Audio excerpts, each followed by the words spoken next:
Good evening sa lahat po. Palagi I'm hoping you're doing well in your lives. Okay? Maliwanag ba? Ay, parang madilim yung ating yung live. Okay.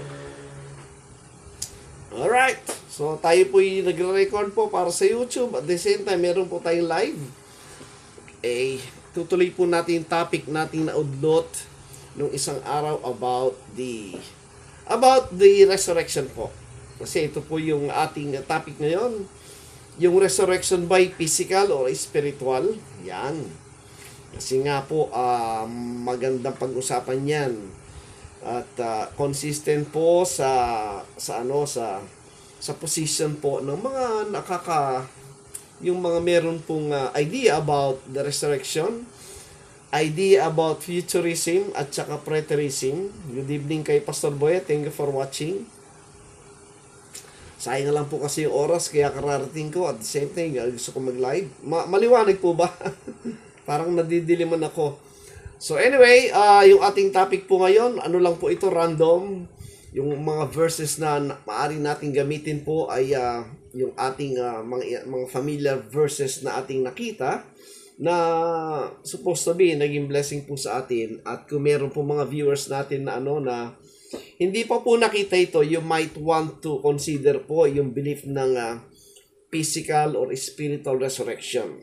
Pag sinabi po kasing physical resurrection, ito po yung palasak, ito po yung majority belief na someday, sabi nila, in the final judgment, alright, ang sabi ng iba, in the days of rapture, okay, yung daw mga patay na nakalibing na nanampalataya kay Kristo ay babangon daw mula sa mga libingan, bubuksan daw yung grave, at yung mga buhay ay mag-change, okay? Matatransform daw yung body sa glorious body. Okay? Yun naman pong pag ang makita nating belief ang resurrection po ay spiritual. Ibig sabihin po, ito ay individual, okay? Hindi ito yung hinihintay ng marami na babangon yung nilibing sa lupa. Hindi po yan. Hindi rin po yan in the unknown future magaganap. Okay? Pag sinabing ang resurrection po is spiritual, yan po yung naganap na during the time of Christ at patuloy pong nagaganap ngayon yan. Kaya makita po natin ang mga verses sa Bible. Palagi po pag nagbasa tayo ng Bible, kinukonsider po natin yung mga tenses. Okay? Yan ba ay nabasa natin na present, past, or future?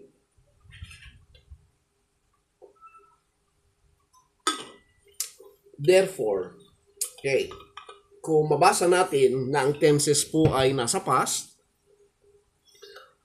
and present tense, dapat po natin tanggapin yan mga kaibigan. So, pag nakita natin na gano'n, kung naniniwala talaga tayo sa Bible, i-discard po natin yung laman ng ating isipan na tinaglay natin mula po sa tradisyon, sa relihiyon, sa mga naituro ng mga nakaraan natin mga teachers, na, of course, ang dapat nating establish po yung final authority. Kung ito'y kumukontra sa sinasabi nung naging teacher natin, sinasabi ng mga marami ngayon at naitanim sa ating isipan, kung yan ay kumukontra sa nakasulat sa talata ng Biblia, dapat po natin tanggapin yung authority ng kasulatan. Sapagkat, I hope naniniwala tayo na ito nga po yung salita ng Diyos. Alright? So again po, magandang araw sa lahat, magandang gabi, magandang umaga, saan man po makarating, mapanood ang live at ang recording ng video for YouTube po ay magandang araw sa lahat. Alright. So last time po yung ating part 1, diniscuss po natin, pinakita ko po sa inyo na yung first mention ng word death po sa Bible, yung first mention ng die o namatay, ay doon po masusumpungan nyo sa Genesis 2:17. Right? At alam natin, familiar po ang marami, lalo na yung mga kapastoran, pag sinabing first mention rule, always yung first mention ng any word sa Bible po ay malaking ay merong malaking significant at malaking percentage ng katuruan ang makikita sa patuloy na pag-aaral. Right? That's why atin pong hinanap yan at nakita po natin Genesis 2:17. Sa ating analysis po, ang initos ng Diyos doon, may kasamang babala o warning na huwag siyang kakain po. Lahat ng puno, lahat ng bunga ng puno na naririyan sa Garden of Eden ay sabi niya na pwede mo kainin except yung tree of the knowledge of good and evil ang sabi niya. At sabi ng Bible, pag sa araw na kainin mo yan, Adan, ay mamamatay ka. We have learned na si Adan naman po, hindi naman po siya namatay sa araw na yon, right? Kasi kung nagbabasa ka talaga ng Bible na sinasabi mo literalist ka, maging consistent tayo sa ating definition po ng literalism. Good evening kay Ma'am Leonora Magpantay Manso. Pag sinabi literal, dapat unawain mo literal yung nababasa mo doon. Kaya nung sinabi ng Genesis 2:17, na sa araw na yon, Adan, ay mamamatay kapag kinain mo yan, ay dapat pong tayuan. Na yun nga ang sinasabi, di ba? Kaya, nararapat lang naman na maging consistent po yung ating mga friends dyan. Okay. So, therefore, sa atin pong, ba't gumigit na itong ating nire-record na verses ng Bible? Tanggalin mo na isa. Okay. So, sa ating tinanggap pong katuruan ng Biblia, natin sa gitna. Anyway, ang sabi po sa Genesis 2:17, pag kinain mo, Adan, ang bunga ng halaman na yan, ng knowledge of good and evil, mamamatay ka. In-study po natin ng maigi yan na hindi po pwedeng yan ay literal ang unawa, literal na puno at literal na prutas. Diyan po nagkamali yung mga early teachers po ng mga Bible. Yung ibang sinundan po natin ng mga dispensationalist teacher, ginawa po literal lahat yan. But the problem po doon, pag ina-analyze mo maigi, hindi pwedeng literal in the sense na, kaya nga tinawag na fruit ng knowledge of good and evil, ay para maunawa na hindi po siya literal na prutas. At yung pagkain, pinakita ko po last time, hindi rin po literal na kinakain yun, kundi ang language ng Bible po, yung sinabing eat, okay? Hindi po literal lahat yun na kinakain po physically nginunguya, kundi sinasabi doon, pag sinabing kinain po, in several instances, tanggapin mo sa pamagitan ng paniniwala, yung salita ang tinutukoy. At yung knowledge of good and evil, again, kung malawak na po yung unawa natin sa Biblia, unang question doon, ano ba ang magsasabi ng good at saka evil? Alright? Sa ating panahon, and even in the time po ng mga tao in the Genesis period, isa lang ituturo doon. Yung law. Kasi po, magkaroon ng contrast yung good and evil through the law.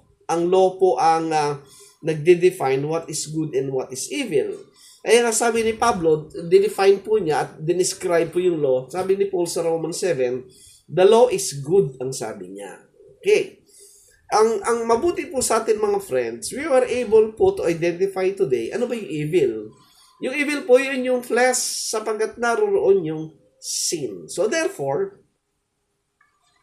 yung sinabing time na kumain si Adam ng fruit ng knowledge of good and evil, ang ibig sabihin nun ay nakamulatan o nakamalayan na sa isipan ni Adam po yung kautusan.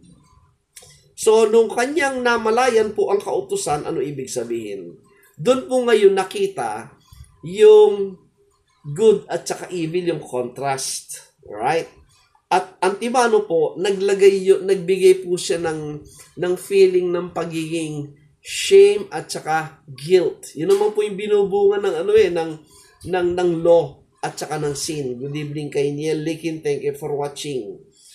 Kaya po mapapansin nyo, Dito po sa Genesis chapter 2, verse 25, if you have the Bible po, during the time po na hindi pa po namalayan ni Pablo po yung good and evil, ni Adam po yung good and evil sa 2:25, mapansin po nyo, hubad siya.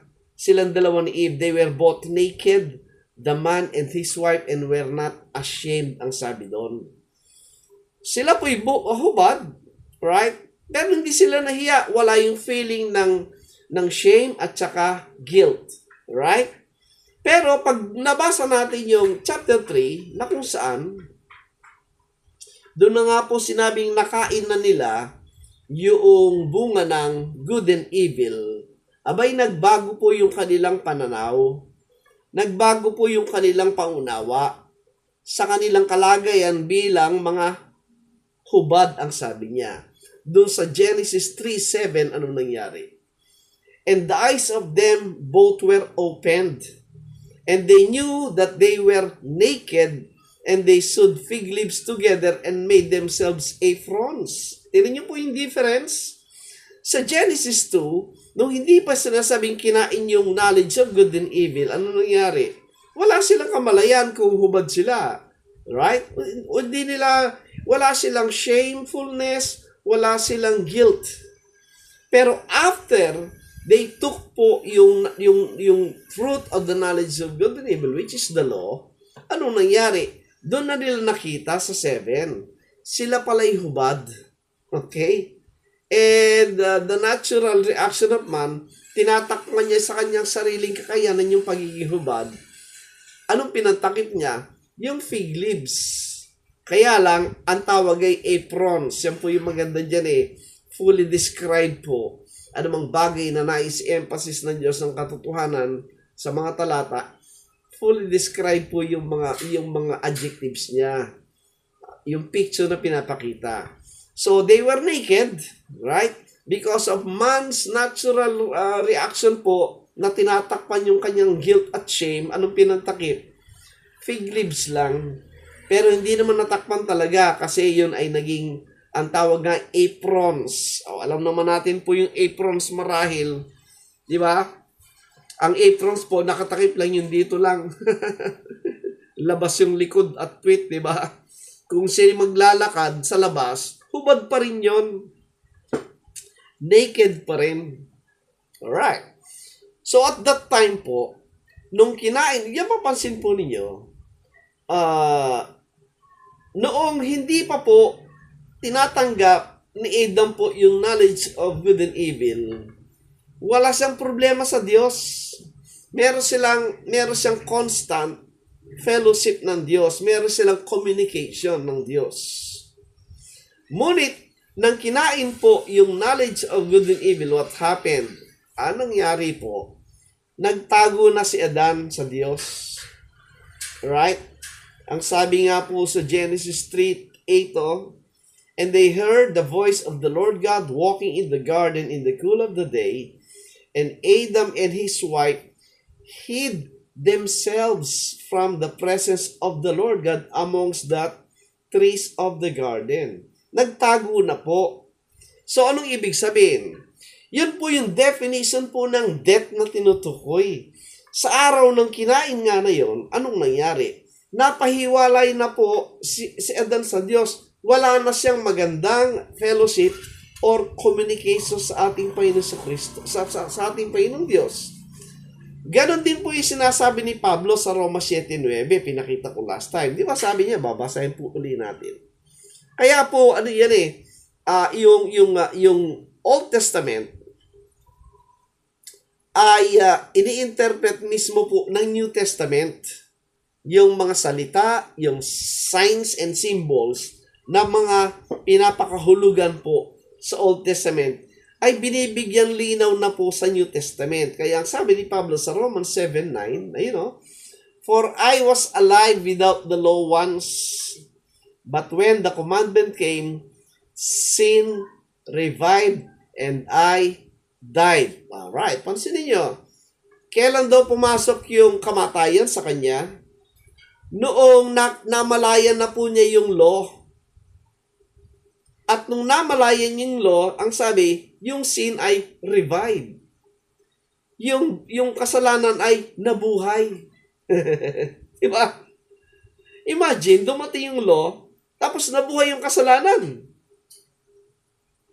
Therefore, very clear, kamukha na naman yung description, the law is good. But ano yung evil? Yung sin.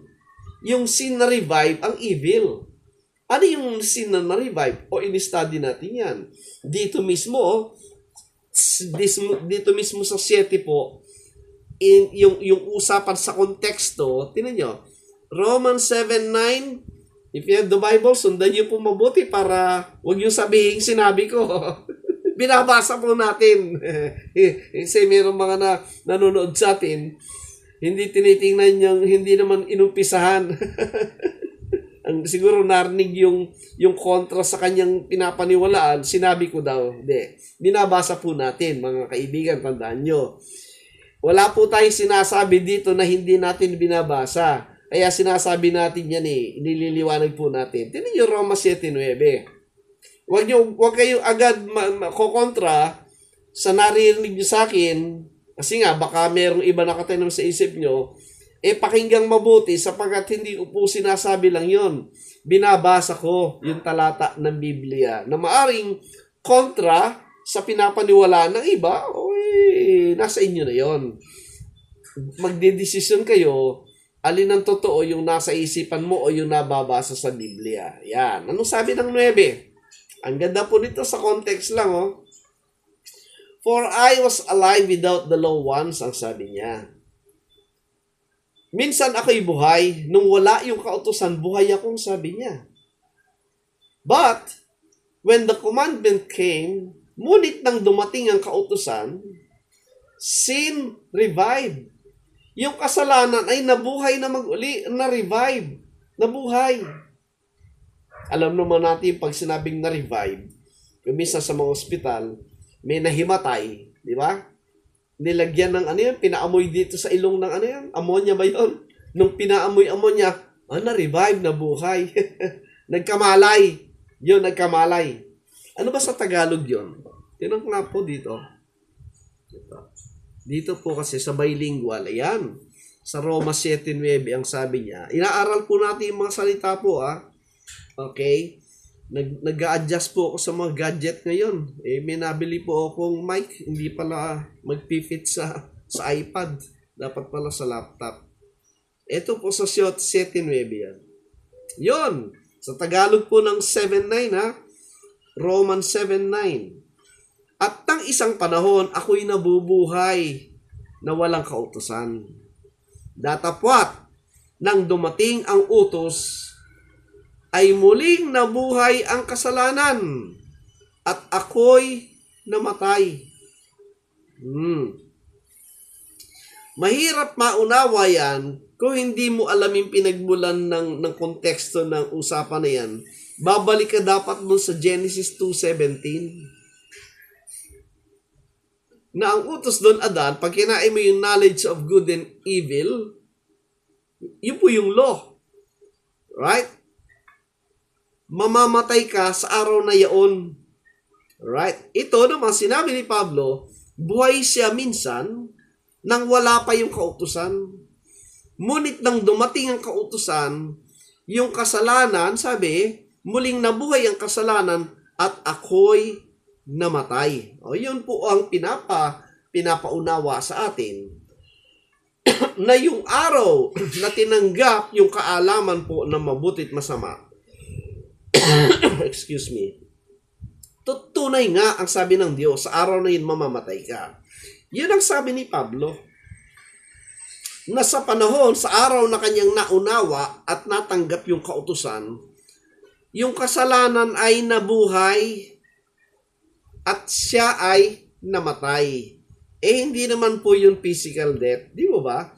Spiritual death ang tinutukoy siya. Buhay siya, pero sabi niya, patay siya. So, anong tawag mo doon? Spiritual death. Now, eto, i-qualify ko po yung tinatawag kong spiritual death. Bakit sinabi nating spiritual death? Meron ba sa Biblia nun? Pag yan ay hinanapan mo sa akin ng word for word, may ipapakita po ko sa iyo na hindi mo pwedeng i-refute. Na word for word talaga yon. Una, i-analyze mabuti kasi meron pong mga katanungan, may kasagutan na hindi mo naman pwedeng katamaran po yung hahanapin mo agad yung sagot sa isang salita o dalawang salita. Ang Bible po, malawak po yung kanyang binibigyan na unawa sa mga nais maintindihan. Kamukha po ng yung 7:9 na ito. For I was alive without the law once, ang sabi niya. Buhay ako minsan nung wala pa yung kautusan.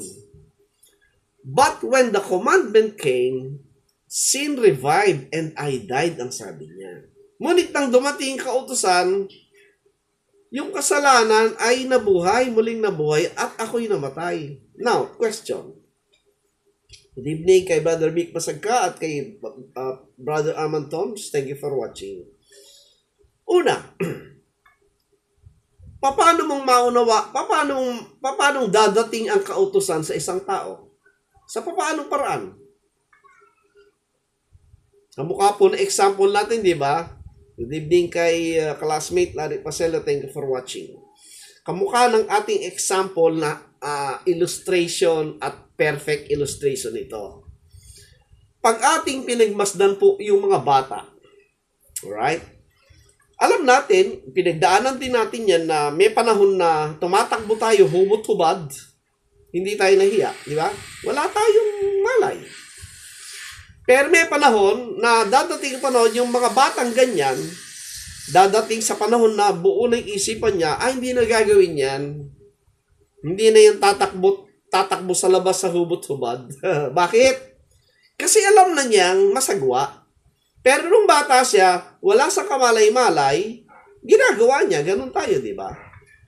Ganon din po yung nangyari kay Adan at Eva. Pinakita ko, di ba? Doon sa Genesis 2, yung last verse doon, bagamat sila po yung winardingan ng Diyos na huwag kakain ng bunga ng mabuti at masama, hindi pa nila ginagawa. Kaya doon sa huling talata ng Genesis 2, bagamat sila hubad, pero hindi sila nahihiya. Bakit? Wala yung guilt at wala yung shame. Tama. Yun po yung conscience. Ang conscience po, ano ba yung conscience? Yung conscience po is the knowledge of what? Good and evil. Yun po yung conscience. Di ba?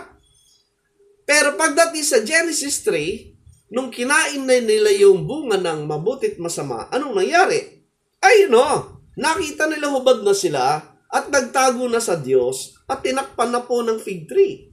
At ang problema, kaya nga po yung Bible napakagandang aralin sapagkat specific po yung every word na inilalagay upang ilarawan, bigyan tayo ng katotohanan dyan na maunawaan natin kung gusto natin. Tinakpan nga nila ng fig leaves pero hindi naman talaga tinakpan. Ang nangyari, apron. Ang nakalagay sa King James, apron. Yung apron ba, yan ba'y damit? Yan ba'y covering? Hindi. Ang tinatakpan lang yung harap, di ba?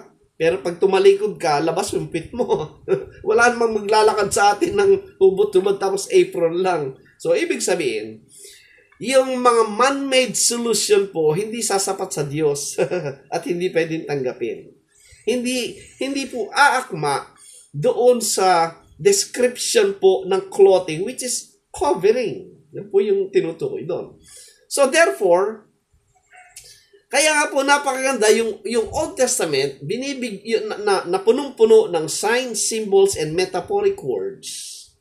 Pagdating po natin sa New Testament, dito na po binibigay yung buong unawa. Alright? Yan po yung beauty ng Bible. Kaya nga po masasabi natin ang Bible po ay supernaturally inspired by God. Kakaiba po ito. Sapagkat wala pong contradiction ang Biblia from Old at saka New Testament. Kung inaral mo how these things po were written, ano ba yung mga prevailing environment, circumstances na nangyari sa buong history ng writing ng Old at saka ng New Testament, ay nakakamangha po talaga. Sapagkat biro mo nabuo po yung aklat na yan through ages, through generations and times. And yet, consistent po lahat ng mababasa nating mga talata, walang contradiction kahit isa. Kaya dito po, sinasabi natin na ang mga religious group po na nagtatayo ng kanya-kanyang relihiyon, mag-ingat po tayo sapagkat alam po ninyo, kahit ano pwede mong ituro sa Biblia, gagamit ka ng talata sa Biblia, pwede mong ituro dyan. Pwede kang magturo dito na magnakaw ka eh. At sabi niya, stolen bread are sweet, ang sabi niya. Yung mga ninakaw na tinapay ay masarap. Huwag ka lang pahuhuli, ang sabi niya. Nasa Proverbs po yon. Pero what I'm saying is, mag-ingat tayo sapagkat yung unawa po sa Biblia, yung interpretasyon, hindi nagmumula dapat sa nagtuturo. Ang unawa ay nagmumula po dun sa nakasulat mismo sa aklat na yan. Alright? Ulitin ko po. Bakit natin sinasabing yung Romans 7:9, ito po yung buong paliwanag dun sa Genesis 2:17. Ulitin natin. For the sake po ng mga kararating lang, tingnan nyo po ito po yung Genesis 2:17. Itong topic po na ito, medyo malawak po ito para maunawa ng mga kapatid natin. Ano sabi ng 2:17? Sa King James po ang sabi, but of the tree of the knowledge of good and evil, thou shalt not eat of it. For in the day that thou eatest thereof, thou shalt surely die. Sa Tagalog, datapot sa kahoy ng pagkakilala ng mabuti at masama ay huwag kang kakain, sapagkat sa araw na ikaw ay kumain na yon ay walang pagsalang, mamamatay ka. Very clear po yon. Pag kinain nila, yung bunga ng puno na yon, sabi, sa araw na yon, mamamatay sila. Pero alam naman natin, si Adan po namatay, 900 years plus na eh. So, there is something wrong. Hindi physical po o literal ang binibigyan ng unawa ng Diyos doon. Ang epekto po ng pagsalangsang nila at pagtanggap po ng knowledge of good and evil, namatay po sila sa bahagi ng spiritual, hindi physical. At yan po'y apply sa lahat ng tao. Sapagkat yun po pangunawa ng knowledge of good and evil, yun po yung nagpahiwalay sa isip ng tao at ng Diyos. Bakit? Ito po, in-explain ni Pablo sa Roma 7:9. Ang ganda pong aralin nito mga kaibigan, yung perfect understanding po, magmumula dapat po sa talata ng Biblia, hindi dapat sa sariling unawa nung nagtuturo kasi mamamali na talaga. Magkakaroon na, kaya marami pong doktrina at maraming hihidwa-hidwang pananampalataya kasi kanya-kanya po ng kanya-kanya na interpretasyon ang mga tagapagturo. Bakit hindi natin hayaan na yung Bible po ang magsabi kung ano yung nararapat na matanggap na katotohanan? O ulitin natin. Nawala na naman. Roma 7:9. Good evening kay Christian Roldan Zeta. Thank you for watching. Ang sabi ni Pablo, ito po yun, for I was alive without the law once, but when the commandment came, sin revived and I died. Kalintulad po yan. Nung wala pa yung kautusan, yung wala pang kamalayan sa kautusan, ang sabi ni Pablo, buhay ako, ang sabi niya. Ngunit, nang dumating ang kautusan, nabuhay na muli ang kasalanan at ako'y namatay. Good evening kay Janine Gettigan. Alright? So, pag binasa niyo Roma 7:9, sa tamang pagbabasa at unawa po, kahit dahan-dahan mong basahin yan, ang uri ng kamatayan po dyan, hindi physical. Siya po'y namatay sa diwa po ng spiritual. Nakalagay sapagkat unang-una po. Tinan nyo yung key. Papakita ko sa inyo Ang unawa po dito, makita yung dahan-dahan at ginagamit po natin talata. Una, pag sinabing kautusan, paano natatanggap ng tao yung diwa ng kautusan? Paano? Anong parte ng katawan mo ang magpa-function para makuha mo yung diwa at unawa ng kautusan? Ano? Hindi ba yung kaisipan, yung isip? Tama? Hindi naman pwedeng kamay. Hindi pwedeng tiyan. Di ba? Yung isip, lahat tumatakbo sa isip. Lalo na po, ang kautosan po kasi, basically, salita. Words yan. Utos po yan eh. Pag sinabing utos, salita na narinig yan. At isinulat. At pag merong bagay na isinulat, ano yung isinulat yan? Kakainin mo bang physical yan? No. Ang anumang bagay na isinulat ay binabasa. Pag binasa mo, again, ang question, anong parte ng katawan yung magpa-function? Kamay, paa, puwet, tiyan, isip? Tama, sa isip po yan. So, nang pumasok ang kautusan, yun po yung, fruit, yun po yung tree of the knowledge of good and evil. Kahit saan mo hanapin pong dictionary yan, o kahit saan mo unawain yung salita ng knowledge of good and evil, walang iba pong medium, walang ibang paraan upang maunawa yung mabuti at masama except the law. Tama? So, tama po yung Biblia na yung knowledge of good and evil, yun po yung law. Good evening kay Queenie Aniwot. Thank you for watching. Okay, good evening. So, in that case, kamukha na example ko for the sake ng mga mga late po. Makukumpare po natin sa mga bata, tayo naging bata. Nung bata tayo, wala tayong kamalay-malay kung anong mabuti at masama, di ba? Tatakbo kang hubad, marami kang ginagawang kalukuhan, pero hindi mo alam yun kasi wala kang kamalayan. Pero dumadating sa tamang panahon na parang alam mo na hindi na tama yon. Kaya hindi ka na nga talakad ng hubad eh. Hindi ka na maliligo ng hubot-hubad sa harapan ng tao, di ba? Pero nung bata ka, ginagawa mo yan. Ngayon ba gagawin mo yan? Hindi na, di ba? Yung may ganun na lang gagawa niyan. Kasi nga, walang malis siya. Walang malis kasi nga, innocent ang tawag doon. Pero nung naunawa mo na yung mabuti at masama, yun po yung kautusan yun ng law. Ang sabi ng Biblia, nung naunawa yung kautusan na yan, namatay na siya kasi nabuhay na yung sin. Right? Ano sabi ni Pablo? For I was alive without the law once, but when the commandment came, sin revived and I died. Good evening kay Sister Vivian David. Thank you for watching. Right. Tanong ko, ano yung nabuhay ang sabi niya? Yung kasalanan. Ano yung, bakit may kasalanan tinutukoy? Pansinin niyo po singular. Ang sin po dyan, singular, isa lang yan. But then again, dito po mismo sa Romans 7, dinefine po ni Pablo kung nasa saan yung sin na yan. Sabi niya. Kaya sabi sa 7:10, sabi niya, and the commandment which was ordained to life, I found to be unto death, ang sabi niya. Yung kautusan, sabi ni Pablo, ang utos na sa ikabubuhay ay nasumpungan kung ito'y sa ikamamatay, ang sabi niya. Yun ang problema. Supposed to be, yung kautusan na yan magbibigay ng buhay. Pero ang problema, hindi pala, ito pala yung magdudulot ng kamatayan. Again, anong kamatayan ang tinutukoy? Physical ba? No. Kasi si Pablo po, buhay physical, pero patay na siya, ang sabi niya.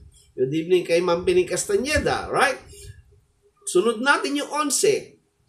For sin, taking occasion by the commandment, deceived me, and by it slew me, ang sabi niya sa Tagalog. Sapagkat ang kasalanan ng makasumpong ng pagkakataon ay dinaya ako sa pamamagitan ng utos. At sa pamamagitan nito ay pinatay ako. Pinatay siya pero buhay siya. So, hindi po physical death yan. Yung kamatayan ay dinulot po ng kasalanan at ng kautusan ay hindi po physical. Yan po'y kamatayang spiritual. Hayaan natin i-define po ni Paul, ano ba yung spiritual death? Ano ba yung kamatayang spiritual? Ito, tuloy natin. Lilipat tayo mamaya. Roma 7:12. Dapat po may Bible kayong hawak para markahan ninyo. Ano sabi ng 12? Wherefore, the law is holy, and the commandment holy, and just, and good. Ayun po, yung knowledge of good, alin? Yung law. Maliwanag po yun. Yung knowledge of good ay yung law, ayon kay Pablo.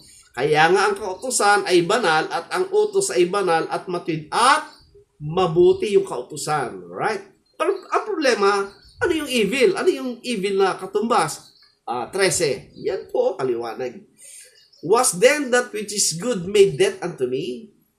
God forbid, sabi niya. But sin, that it might appear sin, working death in me by that which is good, that sin by the commandment might become exceeding sinful. Ito po mga kaibigan, kinokontrast po yung good at saka yung evil. Maunawa natin dito, yung knowledge of good and evil, kinokontrast ngayon ni Pablo. Sa Tagalog po, basahin natin sa 13. Sabi doon, ang mabuti nga baga ay naging kamatayan sa akin. Huwag nawang mangyari, kundi ang kasalanan, upang maipakilalang kasalanan, sa pamamagitan ng mabuti, ay gumawa sa akin ng kamatayan. Na sa pamamagitan ng utos, ang kasalanan ay maging lalong sala. Ay, kaliwanag po ng contrast.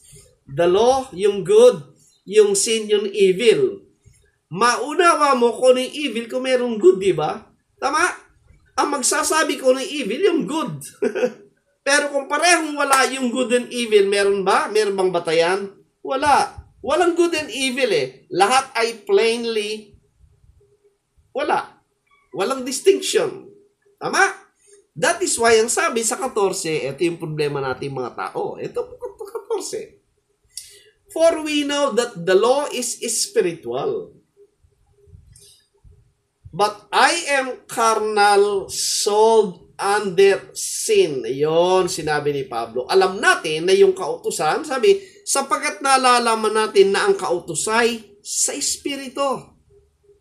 Ngunit, ito yung kalaban, ako'y sa laman na ipinagbili sa ilalim ng kasalanan o contrast po yun. Yung mabuti, which is the law, ay spiritual. Pero itong tinutukoy na kasalanan ay karnal. So, ang good ay yung law, yung evil ay yung sin, yung kasalanan. Kaya ang tanong, ano yung kasalanan? Ito, tinan niyo po, sa 17 na tayo. Yan. Sabi yan. O, impisahan po natin sa 15 para maunawa ng mabuti. Dahil nga po si Pablo, kamukha nating lahat ng tao, alipin po tayong lahat ng kasalanan. Good evening kay Yam Arrow. Thank you for watching. Kay Ma'am Pining Castaneda, ganun din po, magandang gabi. Ang sabi ng 15, sa Tagalog, sapagkat ang ginagawa ko'y hindi ko nalalaman, sapagkat ang hindi ko ibig ang ginagawa ko, datapwat, ang kinapopuotan ko, yaon ang ginagawa ko. Mula po yung kay Apostol Pablo. Yung ayaw niya, ginagawa niya. Yung kinabubisitan niya, ginagawa niya. Di ba? Madalas tayong ganyan, di ba? Yung ayaw natin, umisan nagawa na natin, pero magagalit tayo sa sarili natin. Bakit? Kasi yun po yung gawa ng laman. O 16. Tinan nyo. 16. Ngunit, kung ang hindi ko ibig ang siyang ginagawa ko, ay sumasang-ayon ako na mabuti ang kautusan. Yan, sabi niya. Ngunit kung hindi ko ibig ang siyang ginagawa ko, ay sumasang-ayon ako na mabuti ang kautusan. Ano ibig sabihin?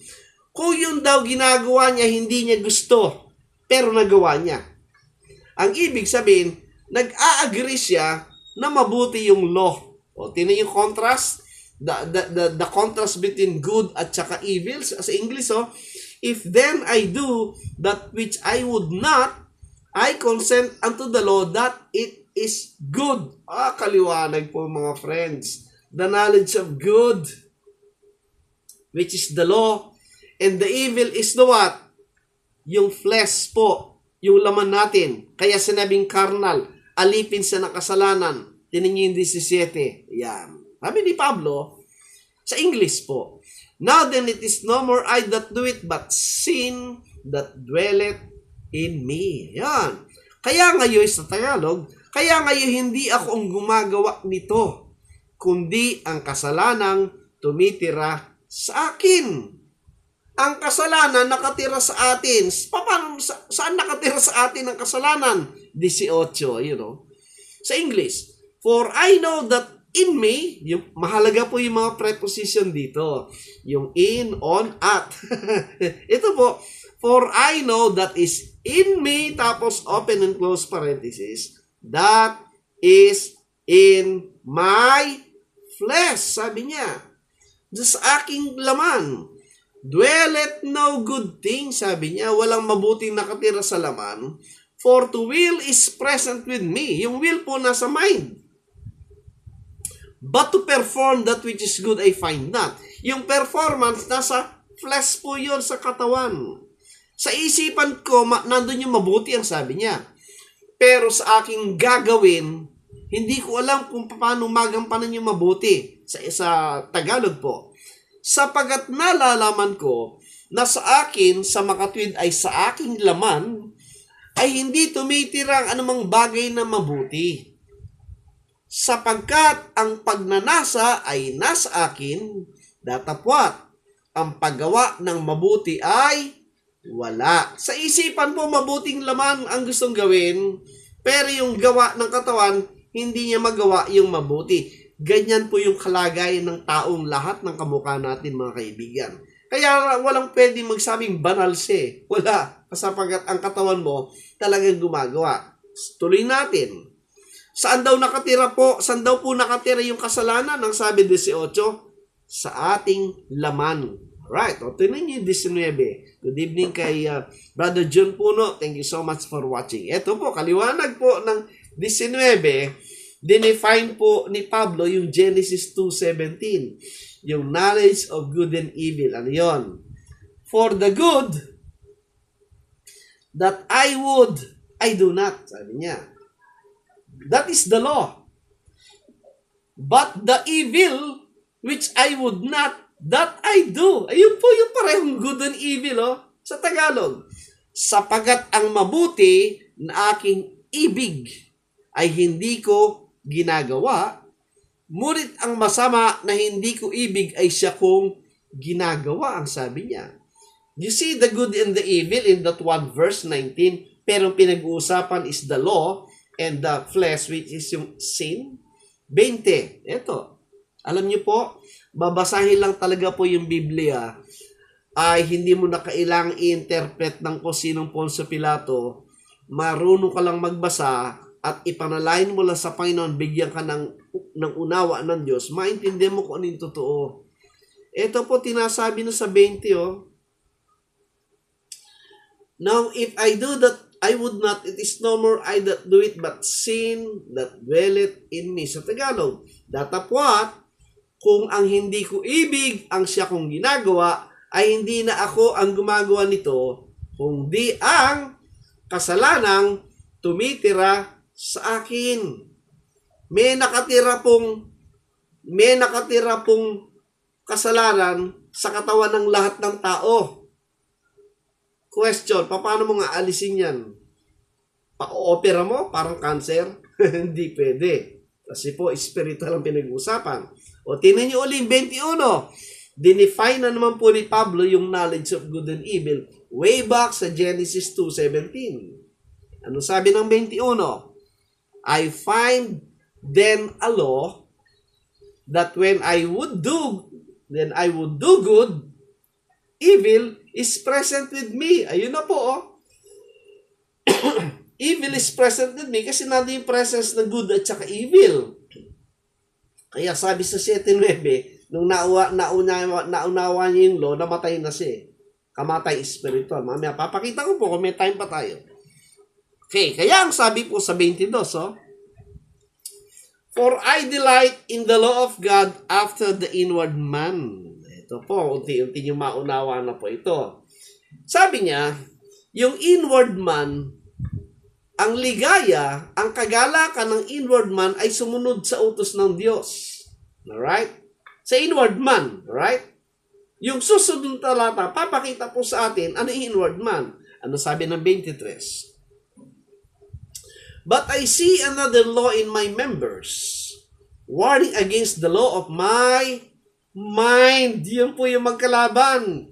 Yung members po, yung katawan. Pero, merong kalaban which is yung nasa isipan. Sabi, and bringing me into captivity to the law of sin which is in my members. Pag sinabi pong law, para ba yung law of gravity? Ito, kahit anong gawin mo dito, whatever comes up, it will always go down, ang sabi niya. Kasi nga, yung sinasabing law of gravity, pag binitawa mo yan, hindi mo na dapat isipan kung saan pupunta yan. Babagsak talaga yan, di ba? Ganun siya. Dito, ang tinutukoy niya dito, sa 23, lahat po ng tao nakapailalim do sa law of sin. We are all captive ng law of sin. Nasaan yun? Which is in my members. And members po alin? Yung flesh. O, tinan yung Tagalog. Datapwat, nakikita ko, ano sino na nga itong isa? Nakikita ko, ang ibang kautusan sa aking mga sangkap, itong laman, na nakipagbaka laban sa kautusan ng aking pag-iisip. Yun, naglalaban po yung isip at yung katawan. Right? At dinadala akong bihag sa ilalim ng kautusan ng kasalanan na sa aking mga, saan? Sangkap. O, kaya anong mangyayari? Yung kautusan na nasa isipan, kasi nga po yun na espiritu, ay nilalabanan ng katawan.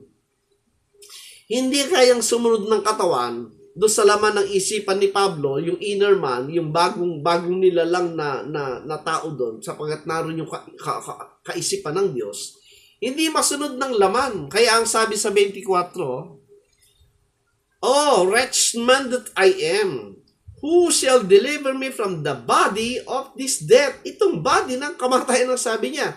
Abang tao ako, sino ang magliligtas sa akin sa katawan nitong kamatayan ang sabi niya? O tuloy pa rin natin sa 21.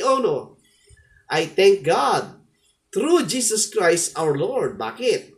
So then, with the mind, I myself serve the law of God. What did with the flesh? The law of sin. Alam po ninyo.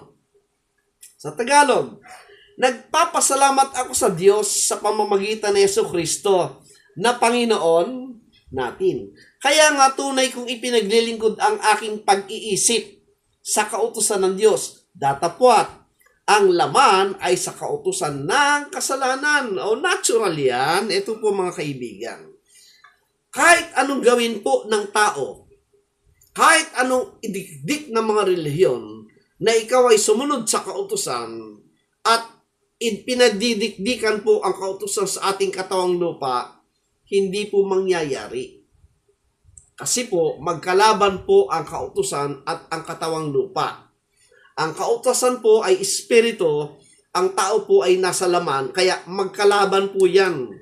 Kaya walang taong nabuhay na hindi gumagawa ng kasalanan except po yung ating Panginoon Jesucristo. Kaya sa po yung tagapagligtas. Di ba? Maliwanag po yan. Ngayon, tinan nyo. Lahat halos ng reliyon ipinagsisiksikan sa tao, sumunod kayo sa kautusan. Dapat ang itatanong natin sa mga nagtuturo, nasunod nyo na bang lahat? Nasunod nyo na bang lahat? Kasi, kung nasunod nyo ng lahat, magpapaturo po kami kung paano nasusunod lahat yan. Dahil, ang sabi po ng Biblia, sino ang tama? Yung Biblia o yung mga taong nagsasabing nasunod nilang lahat? Ang sabi po ng Biblia, dito po sa Galatians 5:19. Alright? Tingnan nyo. Galatians chapter 5, verse 19.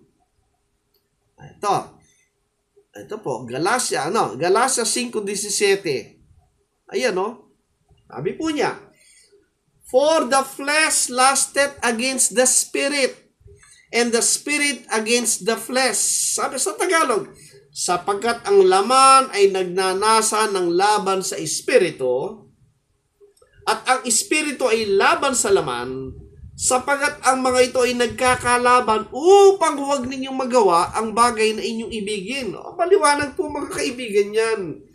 Kahit idikdik mo lahat ng kautusan sa tao at sabihin dun sa maliligtas, hindi mangyayari at hindi matutupad yan sapagkat ang katawan po at espiritu hindi magkakasundo.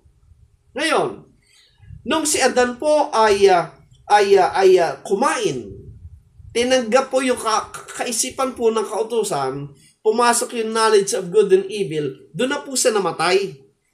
Namatay sa espiritu kalagayan. Good evening kay Irene Dobasa, kay Nick Labitan, kay Jowa Tamak, at kay Homero Bartolome Espirito, my classmate. Thank you for watching. Now, eto po yan. Ang kamatayan po tinutukoy do sa Genesis 2:17, hindi po physical. Kasi sabi ng marami, pumasok lang daw yung physical death nung magkasala daw si Adan. Wrong po, mali. Last time sinabi ko na yan. Bakit? Bago pa nilalang po si Adan, merong ng element ng death. Yung mga puno, paano dumadami? Ang nauna pong nilalang ng Diyos, yung vegetation at yung plant, yung mga trees, di ba?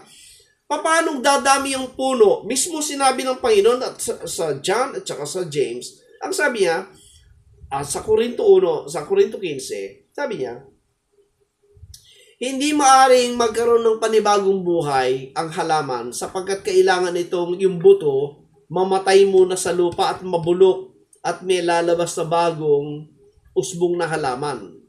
Yun po yung nangyari way back sa Genesis po on the 5th day na kinreate yung mga vegetational trees, if I am not mistaken, bago po nilalang si Adan, marami ng lumalabo at lumalago ng mga halaman by that way of germination.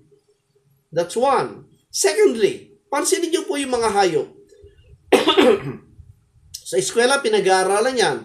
How can you classify po yung mga animals? Meron tayong omnivorous. Pag sinabi omnivorous, pwedeng kainin ang halaman at ang karne, di ba? Herbivorous. Pag sinabing herbivorous, kumakain lang yan, gulay lang. Pero meron tayong carnivorous. Anong carnivorous? Ito yung kumakain ng karne. At pansinin niyo po yung creation nila, hindi nagbago yan. Yung kanilang ipin. Pag ang ipin po ng hayop ay pangil, ang tawag doon ay incisors, ang kinakain lang po niya karne. Mga predators po yan. Iyan po yung mga carnivorous, like yung lion. Di ba? Yung buhaya, yung mga ganyan ba? Pero pag ang hayop ay molars, kamukha ng kabayo, kambing, pansinin yung ngipin nila, walang pangil. Ang kinakain lang niyan, vegetable, grass. Di ba? Pero pag ang ipin po ay combination ng incisor at molar, omnivorous yun. Kaya ang ganda pag-aralan po niyan. Nagbago ba yung itsura ng creation after nung magkasala si Adan? Hindi po. So, ibig sabihin, yung perfect creation ng Diyos, hindi nagbago yun dahil sa pagkakasala ni Adan. Kaya nga, hindi po physical na kamatayan ang tinutukoy doon sa pagkakasala ni Adan sapagkat ang death po talagang present yan sa material creation. Anything that is or was created in a material thing na nakukurap po and subject to destruction, subject to death. But, ang pinag-uusapang kamatayan po doon ng Diyos, nung nilabag niya yung utos na huwag kumain ng knowledge of good and evil, ay spiritual death. Ano yung knowledge of good and evil? Yung law. Alam niyo po ba ang turo ng law? Na pag ikaw ay may kamalay na sa kautusan, anong tendency?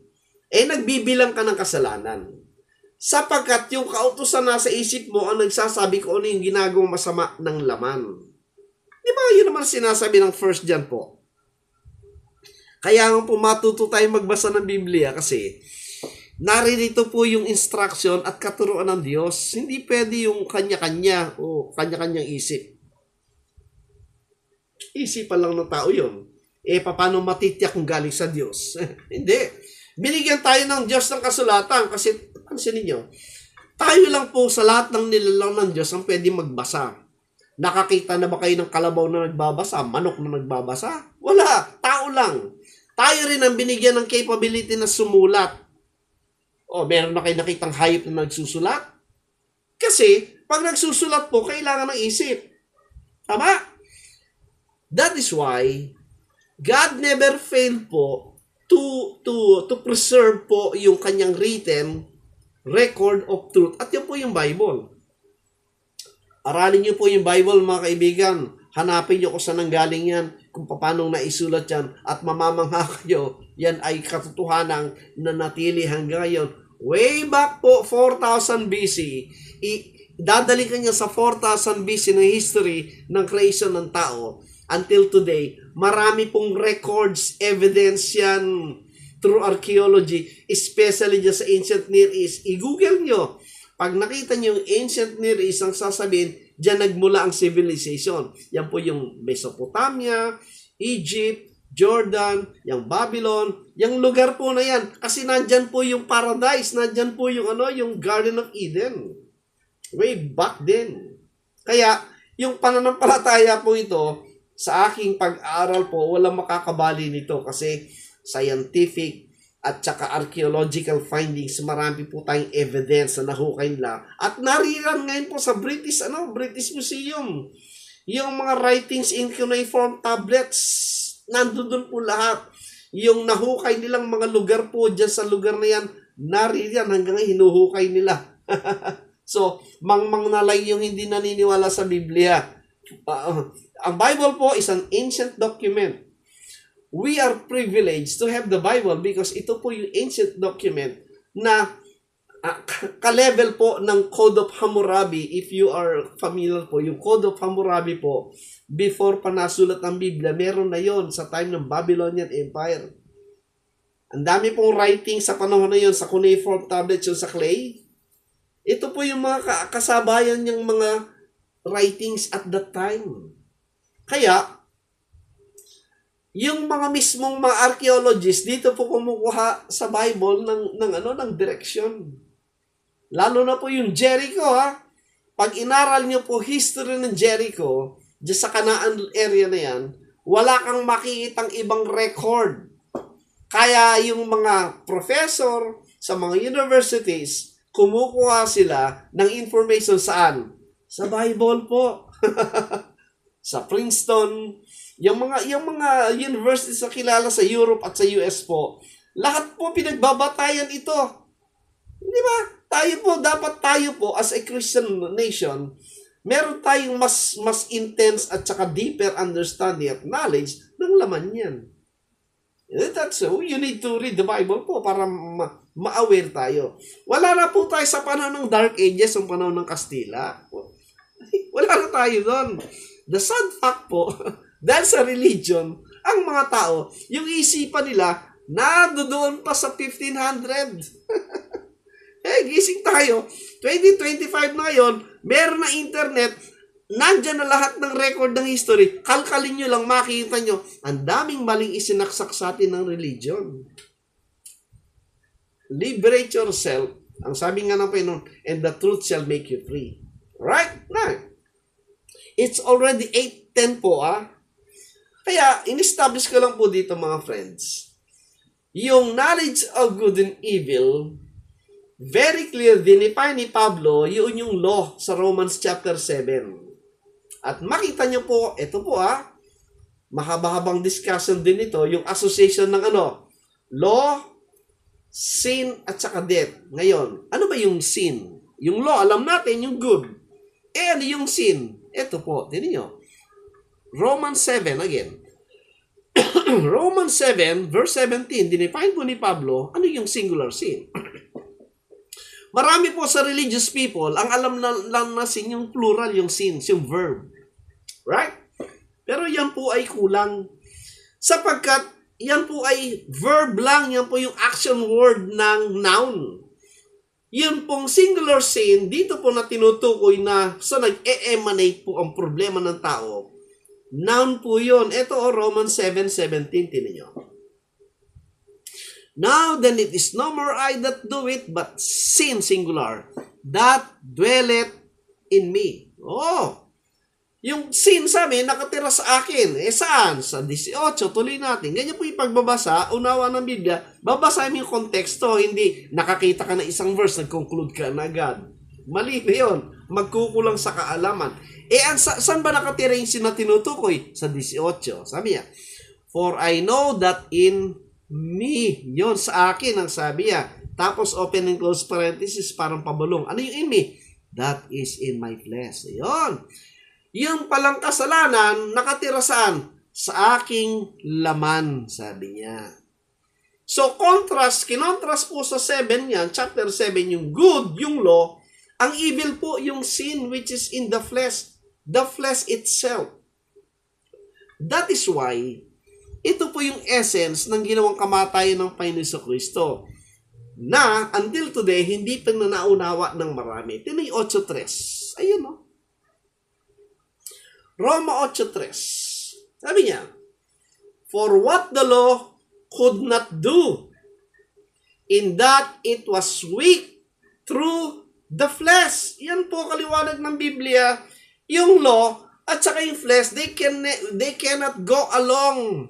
Hindi pwede magsama yung law at saka yung flesh. Alam ba ng Diyos? Yes, ayun o. Anong ginawa ng Diyos?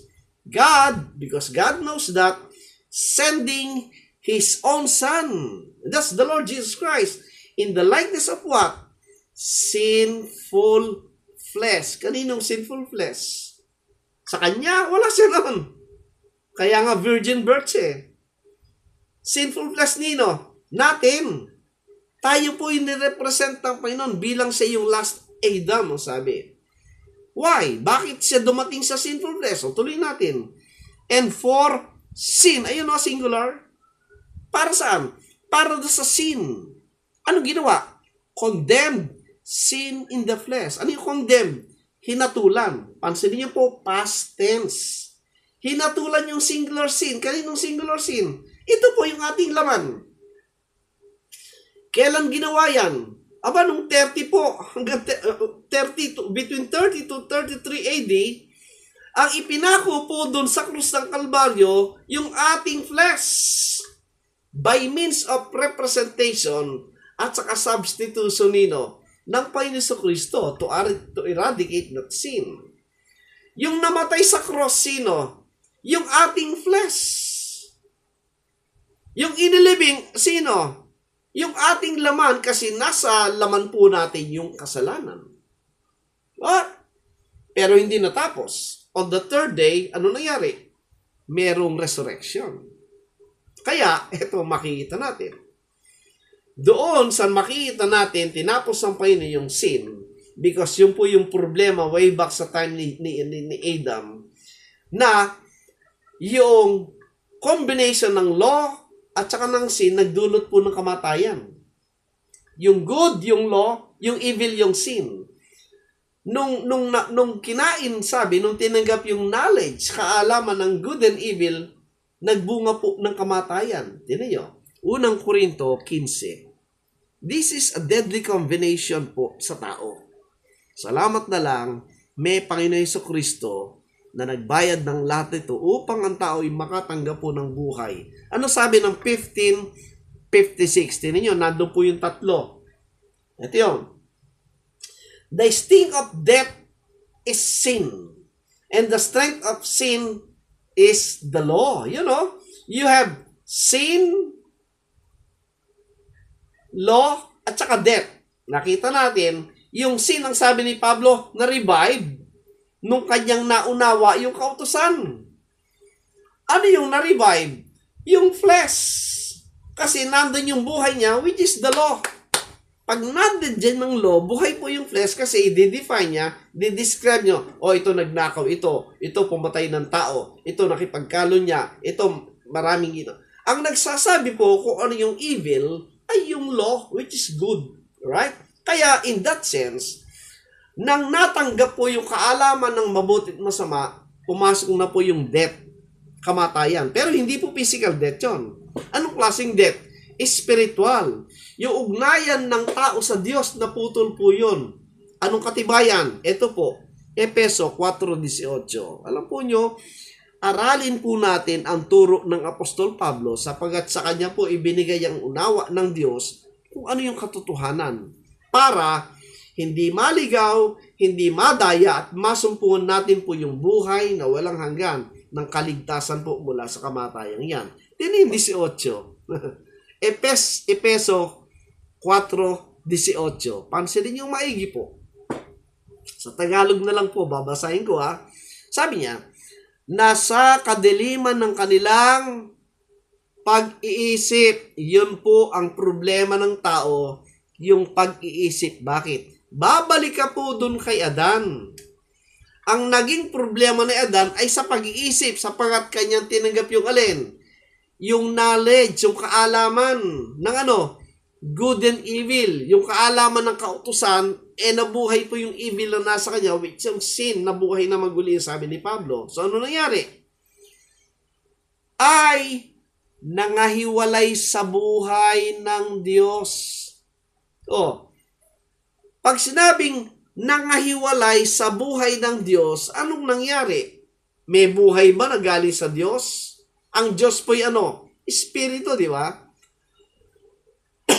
Sabi sa John 4:24, God is a spirit.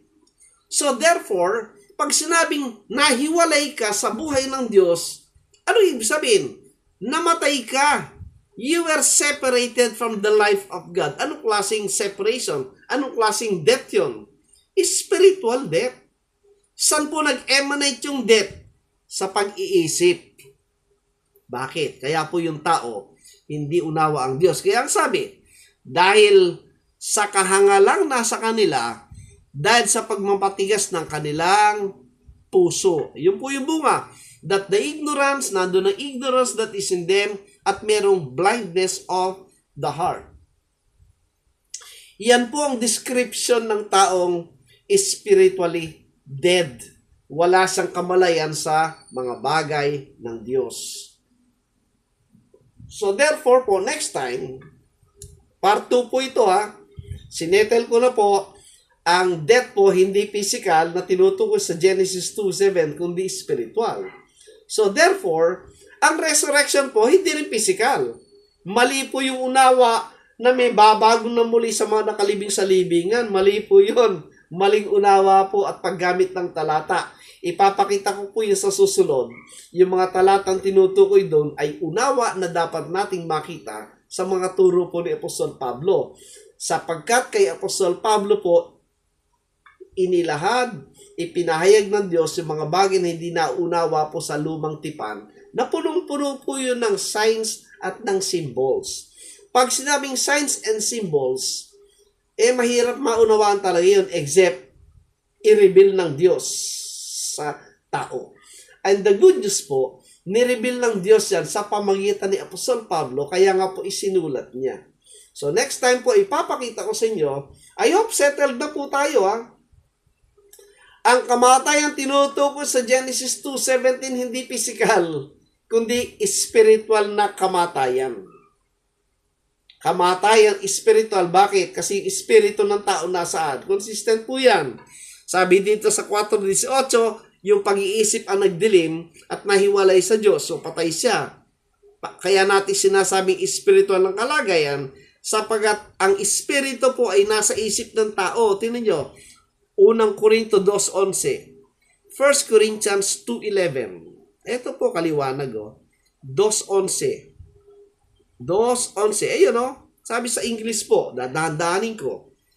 Ang sabi ni Apostol Pablo sa unang Korinto 2:11 sa King James, for what man knoweth the things of a man, save the spirit of man which is in him. Again, look at the keywords. Knoweth. Anong knoweth? Unawa, pagkaalam. Anong parte ng katawan ng tao yung umaalam? Puwet, kamay, paa? Hindi, isip, mind. Ang sabi niya, the spirit of man which is in him. Ibig sabihin, pag sinabi po ka spirit sa Bible, ang spirit po is composed of yung laman ng isipan. Ano bang laman ng isipan? Images, thoughts, imaginations, ideas, knowledge. Lahat po yan nasa isip yan, right? Sabi niya, yung isipan ng tao, which is the spirit, ay nasa mind. Alright? Kaya nga yung mind po natin ay representation ng ating spirit. Kaya nga, kung ano yung laman ng isipan mo, yun ang gagawin mo, di ba? Yun lang, hanggang doon ka lang. Pero dito ang sabi niya, even so, the things of God knoweth no man, but the Spirit of God. Yung laman ng isipan ng tao ay bagay lang na pang tao lang. Kaya ang mga tao pinag-uusapan lang yung mga marites lang naman di ba? Kung ano yung makita sa tao, yun lang naman. Pero yung mga bagay ng Diyos na spiritual, walang alam ang tao dyan. Unless ibigay ng Espiritu ng Diyos ang unawa ang sabi niya. Right? Kaya, next time po ipapakita ko sa inyo na yung nabuhay na maguli ay nangyari na po yung resurrection sa pamagitan ng Kristo. At patuloy pong nagaganap ngayon yan. It is a present progressive work of God. Tingnan nyo, 1 Corinthians 15 po, papakita ko sa inyo. Yung Kristong ipinako, yung Kristong nabuhay na maguli, yung Kristong bumaba at narito sa ating kalagitnaan na gumagawa, ito siya, 45. Ang sabi niya, 15:45. And so it is written, the first man Adam was made a living soul. Yung po yung physical Adam, yung flesh, di ba? The last Adam, Sirion, the Lord Jesus Christ, was made a quickening spirit. Ano yung quickening? Quickening po is in the progressive tense, meaning it is in the present work of God that is giving life, quickening. Sino binubuhay? Yung mga patay. Anong klaseng patay? Physical, spiritual. Spiritually dead people. Na kung marinig nila yung mabuti yung balita ni Kristo, magkaroon sila ng buhay na walang hanggan. Yun ang pagkabuhay na maguli. O tinitagalog. Gayon din naman nasusulat. Ang unang taong si Adan ay naging kaluluwang buhay. Ang huling Adan ay naging espiritong nagbibigay buhay. Kaya present po ngayon ang Panginoon Kristo dito sa ating lahat. At siya po yung nagbibigay buhay sa pamagitan ng Espiritu na yan. At ang Espiritu po na yun ay wala iba kundi salita, yung words. Kaya ang kaligtasan po nasa salita. And sabi in Romans 1:16, for I am not ashamed of the gospel of Christ, for it is the power of God unto salvation. Kaya mga kaibigan, kapatid, ang isipan po natin ay punong-puno po yan ng mga negatives. The only thing po na maglilinis dyan ay salita rin. Kaninong salita? Salita ng Panginoon Kristo. At magbumula po yan sa pangunawa na yung Kristong ipinako sa krus ay nagdusa para sa ating lahat at nagkakaloob po ng buhay na walang hanggan sa mga magtitiwala sa kanyang ginawa sa krus ng Kalbaryo.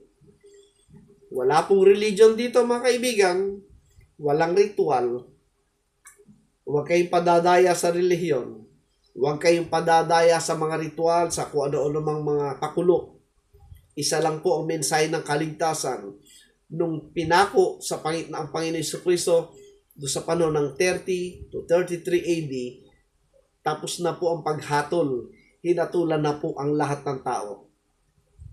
At ang pagkakaloob ng buhay na walang hanggan ay nangyayari po until today sa lahat ng nagnanais na makatanggap ng pagkabuhay na maguli at yung po'y sa pamagitan ng pananampalataya doon sa ginawa ng Panginoon Kristo doon sa Kalbaryo.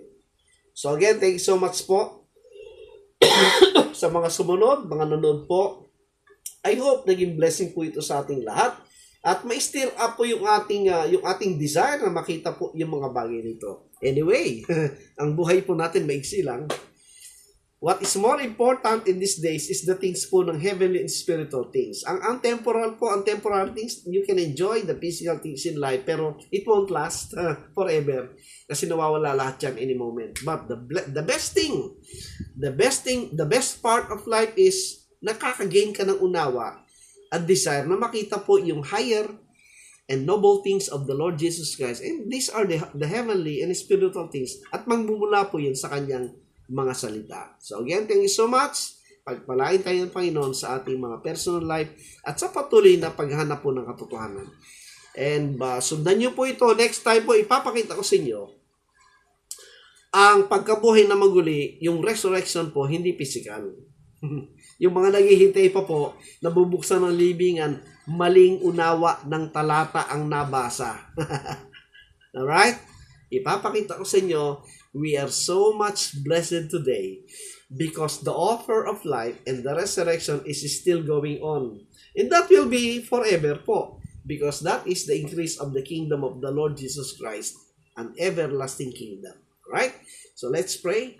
If you have any question po, just type in and I will try my very best na sagutin po yan through the scriptures. Again, Panginoon, maraming salamat sa kabutihan, sa pagbibigay ng unawa, iniligtas mo sa maling turo, sa pang-aakit at pang-alipin ng mga relihiyon, mga maling katuruan at mga pananakot po ng mga eskema ng relihiyon upang kontrolin po ang isipan namin. Ikaw siyang pinapasalamatan at pinupuri, Panginoon, sa lahat ng ito at sa Panginoon sa Kristo na aming tagapagligtas. Ito po ay aming dalangin sa pangalan niya. Amen. Thank you po. Thank you for watching.